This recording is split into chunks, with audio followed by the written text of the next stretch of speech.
Hello friends, simply উর্মিতে আপনাদের সকলকে স্বাগত রইল। আশা করি আপনারা সকলেই খুব ভালো আছেন। আজ আমি হাজির হয়েছি চিকেন কড়াই রেসিপি নিয়ে। তো আমি কিভাবে বানাই ঘরোয়া মশলাতে চলুন দেখে নেওয়া যাক, আর একদম কড়াই চিকেনের স্বাদে। এর জন্য আলাদা করে আমি মশলা বানাইনি, ঘরে যে মশলাই ছিল সেগুলো দিয়েই বানিয়েছি। দুর্দান্ত টেস্ট হয়েছিল। তো চলুন দেখে নেওয়া যাক। তার জন্য প্রথমেই আমি চিকেন একটু বড় বড় পিস করে 1.5 কেজি চিকেন আছে, এটা ধুয়ে জল ঝরিয়ে নিয়েছি। এবার রান্নাটা শুরু করব। একটা বড় কড়াই নিয়েছি, আর এটা আমি সর্ষের তেলে রান্না করছি। আপনারা চাইলে রিফাইন তেলেও রান্না করতে পারেন।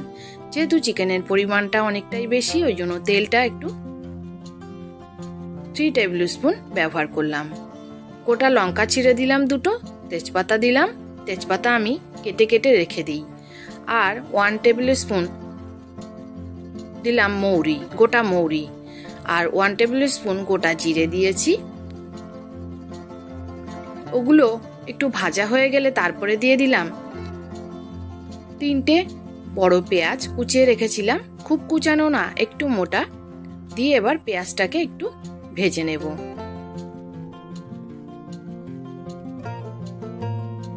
পেঁয়াজটা একটু ভাজা হলে তারপরে এতে দিয়ে দেব রসুন বাটা, 4 চামচ রসুন বাটা। এখানে কুচানো রসুনও আপনারা ব্যবহার করতে পারেন, তো আমি এই রসুন বাটাটা আছে, বললাম না ঘরোয়া মশলাতেই করব। তো ভালো করে রসুনটা আগে ভেজে নেব। এর কাঁচা গন্ধ চলে যাওয়ার পর, বেশ ভাজার একটা গন্ধ আসবে, তখনই অ্যাড করব আদা বাটা।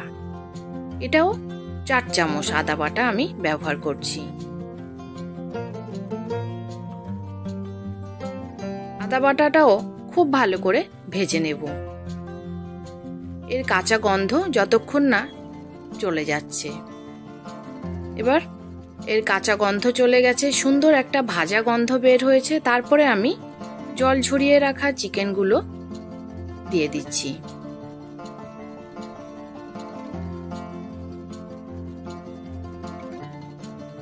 এবার খুব ভালো করে মিশিয়ে নেব। এবার কিছু ভাজা মশলা আমি অ্যাড করব। করলাম 1 টেবিল স্পুন জিরে গুঁড়ো, 1 টেবিল স্পুন ধনে গুঁড়ো, 1 tablespoon Kashmiri red chilli powder,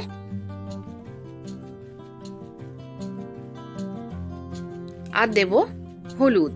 এটাও 1 টেবিল স্পুন পরিমাণে দিয়েছি, মানে বড় চামচের 1 চামচ করে দিলাম, যেহেতু মাংসের পরিমাণটা বেশ অনেকখানি।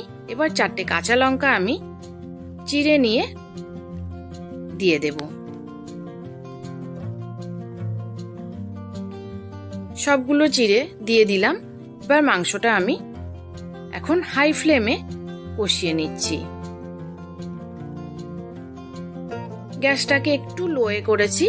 তারপরে দেখুন ভেজানো অ্যালমন্ড কিছুটা আর কাজু, এগুলো আমি পেস্ট করে নেব।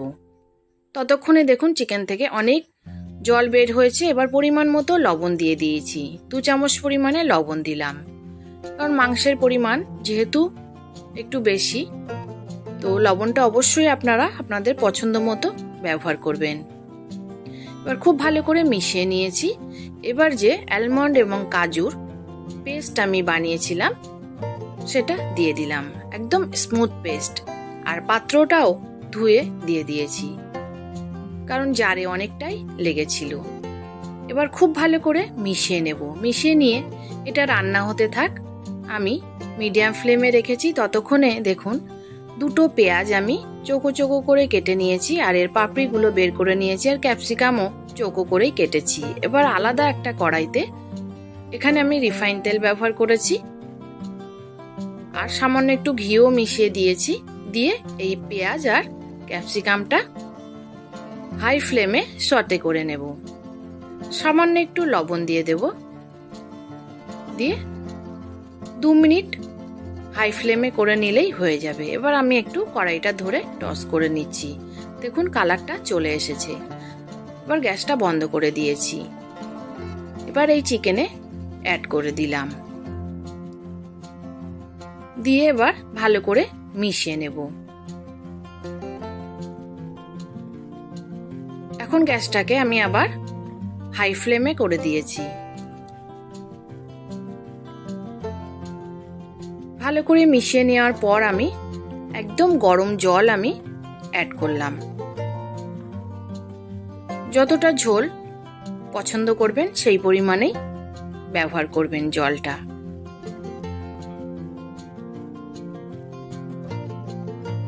আমি এখানে 2 কাপ পরিমাণে জল দিয়েছি। তারপরে এই টমেটোটা, সেটার ভিডিও অন করা হয়নি, তা অলরেডি দিয়ে ফেলেছি, তারপরে অন করেছি, ওই জন্য এখন একটু দেখিয়ে দিলাম।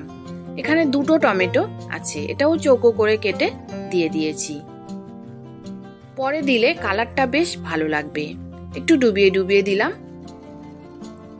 এবার অ্যাড করছি গোলমরিচ গুঁড়ো 1 টিস্পুন, আর গরম মশলা গুঁড়ো এটাও 1 টিস্পুন।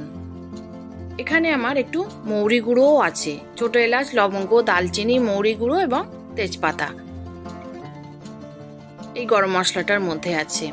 আর একটু কসুরি মেথিও দিয়ে দিলাম। দিয়ে খুব ভালো করে মিশিয়ে এটাকে 5 মিনিটের জন্য রান্না করে নিয়েছি, ঢাকনা বন্ধ করে। তারপরে দেখুন রান্না করার পর 5 মিনিট পর এবার আমি ধনেপাতা অ্যাড করে দিলাম। তো রান্নাটা আমার অলমোস্ট রেডি। এবার গ্যাসটাকে আমি বন্ধ করে দেব, দিয়ে কিছুক্ষণ স্ট্যান্ডিং টাইমে রেখে দেব। রেখে দেওয়ার পর ফিরে আসছি 5 মিনিট পর। দেখুন কেমন লাগছে, গামাখা গামাখা ঝোল, খুব বেশি পাতলা ঝোলও নয়। তো কেমন লাগলো আমার চিকেন কড়াই? যদি ভালো লাগে তাহলে অবশ্যই লাইক, শেয়ার, কমেন্ট করতে ভুলবেন না। এবং যারা আমার চ্যানেলটি নতুন দেখছেন প্লিজ পাশে থাকবেন, আমার চ্যানেলটি সাবস্ক্রাইব করে, আর পাশে থাকা বেল আইকনটি অবশ্যই প্রেস করে দেবেন, যাতে আমি ভিডিও ছাড়লে নোটিফিকেশন সবার আগে আপনার কাছে পৌঁছে যায় আর আপনি আপনার সময় মতো দেখে নিতে পারেন। আর ফেসবুক থেকে দেখলে অবশ্যই পেজটি ফলো দিয়ে রাখবেন। আর কেমন লাগলো জানাতে ভুলবেন না কমেন্টের মাধ্যমে। এটি পোলাও এর সাথে দারুণ জমবে বা ফ্রাইড রাইসের সাথে। তো আশা করি রেসিপিটি একবার বানিয়ে আমাকে জানাবেন। তো আবার দেখা হবে অন্য কোনো নতুন রেসিপির সাথে। আজ আসি, ধন্যবাদ রইল সবাইকে।